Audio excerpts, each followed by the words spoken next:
बरबडा शिवारामध्ये आपण आलं पाहू शकता. हे झाड कशाचं आहे आणि याची मार्केटिंग सध्या नांदेड जिल्ह्यामधलं हे गाव आहे बरबडा. आणि आपल्या बाजूला आहेत शेतकरी निहाल शेख सर नमस्कार. आला स्वागत आहे. हे आणि आपल्याला शेती आपल्याला आमच्या गावाकडे सुद्धा मार्गदर्शन थोडंसं आम्हाला केलं तर अतिशय चांगलं. मालबडी करणार आहे. हे तंबाखूचं झाड आहे. हां, तर दादा याची पेरणी केव्हा करता तुम्ही? पेरणी 2 महिने झाले लागून झाला. 2 महिने याला लागवड झालेली आहे. तर याचा रोप कुठं भेटतो दादा? धर्माबाद, बिलोली, धर्माबाद ह्या ठिकाणी रोप भेटते. त्याच्यानंतर याला खर्च काय देतात आता याला उगवण्यासाठी? याला काय फवारणी, खत? 2-3 DAP लागतात. द्यावं लागते, पाणी द्यावं लागते, पाणी 2 पाळी द्यावं लागते, पाळी टाकावं लागते डोकराची. मग काही नाही झालं. बरं, यांचा दोन्हीचं अंतर किती असू शकते दादा? हे दोन्ही यांच्या मध्ये 3 बाय 2.5. 3 बाय 2.5 तुम्ही पाहू शकता. तंबाखूची शेती आहे आणि 3 बाय 2.5ची आपल्याला इथे तंबाखूची शेती करत असताना निहाल शेख सर सांगत आहेत.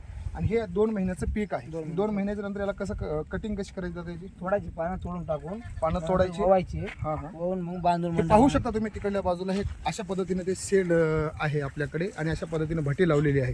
ते महिला पाहू शकता तुम्ही ते कशा पद्धतीने ओवत आहेत पानामध्ये. पत्रकार आहे. आणि त्याच्यानंतर शेड आहे. हे पाहू शकता. दादा, जर समजा आपण 1 एकर जर लावला असाल आपण, तर याला असे वळून घ्यावं लागते. हे पाहू शकता तुम्ही की अशा पद्धतीने हे ओवताना थोडंसं त्यांचा व्हिडिओ जातो. मग थोडासा वर दाखवतो ना. हे पाहू शकता तुम्ही त्या पद्धतीनं कामगार आपल्याला ओवताना लागतं. ते पाण्यातून ओवून घ्यायचं, वळून घ्यायचे, हां वळून बांधून टाकून हां बांधायचं. आणि बांधल्याच्या नंतर काय दुपटन करायचं? द्यायचे. कॅरेट आणते 6 फूट दुपटन देऊन 10-12 किती दिवस दुपटन देतात? 10 दिवस 10 दिवस याला राईट रात्र आणि दिवस 10 दिवस आपल्याला. आपण दुपटन देण्यासाठी याला काय लाकडं लागतील, काय लागतं? गुळी लागते, सोयाबीनची गुळी, तंबाखाची लाकडं, त्याचीच लाकडं तंबाखाची गुळी लागते. यस.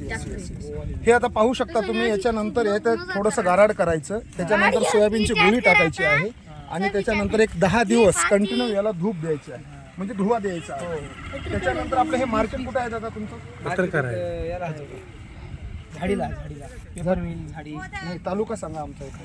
कांदा, बोधन, धर्माबाद, येलूर, बिलोली ह्या ठिकाणी. आणि दादा हे कसं क्विंटल जाऊ शकतं? आता हे डबल करतात की 14,000 रुपये क्विंटल. 14,000 रुपये क्विंटल तेवढ्याला पुरी होते का? याचं मार्केट आहे. आणि एकरी उत्पन्न काय आहे दादा?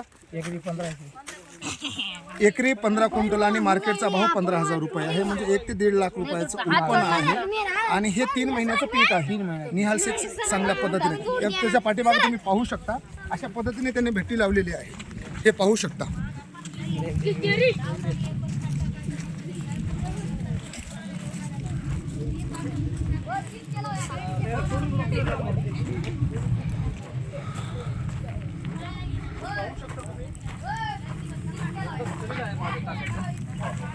हे पाहू शकता तुम्ही. अशा पद्धतीने माझा धूर आहे आणि याच्यात 5 ते 6 फूट खड्डा करायचा ना निकाल सर? हां, अशा पद्धतीने धूर आहे ह्या पद्धतीने. आणि हे याच्यातले लाकडं किती वर्ष टिकू शकतात जरा? आपण लाकडं ना भिजू दिल्या तर 5 वर्ष चालतात. 5 वर्ष याचे लाकडं. आणि ही फारी जतन जर करून ठेवलं तर 2 वर्ष 3 वर्ष एकच वर्ष जाणार का सर? बरोबर. 5,000 फारी भेटेल. 5,000 रुपयाची फारी लाकडं. 25,000 लाकडं, 25,000चे लाकडं. 30,000 रुपये. खर्च किती येईल दादा? 30,000. यातला टोटल 30,000 खर्च. 30,000 खत पाणी म्हणलं ना 10,000 म्हणजे 40,000 रुपये. मिनिमम 40,000 रुपये खर्च केल्याच्या नंतर तुम्हाला एकरी 15. तर 1,50,000 रुपयाचं उत्पन्न आहे. तर तुम्हाला प्रॉफिट 1 लाख रुपये 3 महिन्याचं प्रॉफिट आहे. निहाल सर धन्यवाद, तुम्ही चांगली माहिती दिल्याबद्दल त्याबद्दल थँक्यू साहेब. ओके. बरं आम्ही जर लावली अशी